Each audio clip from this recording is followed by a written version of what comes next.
Assalamu alaikum warahmatullahi wabarakatuhu. Barkanka da warhaka.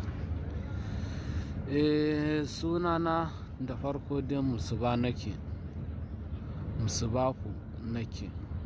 Kuma duma dai da yanayin sunan da anka ce Musubama daidai.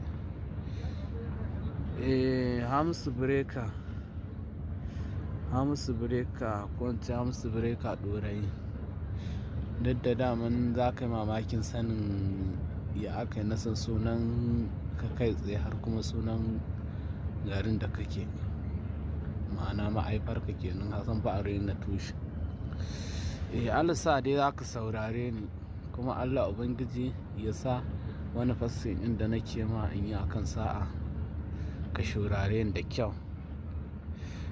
Ina hawa waƙarka ta in hau in saki, in tura abokaina su hau su saki, in tura haka dai wanda muke harkoki da su harka arziki su saki, in ce kuma gani masoyina wanda nake so har cikin zuciyata ta rike babu cin ina karami na tashi da dakon sanka nake faɗi har an naji ana kushe ka muna rikici da jama'a kan abokaina kan kuma yan uwana, ka san duniya akan kan har mun taɓa buguwa har an taɓa yanke ni ma da wuka domin tsananin ƙaunar da nake yi ma al'ana akan wani ce dan Allah ku bar ni, kusan muhimmancin shi ba a zuciya ta hira kuke faɗin haka.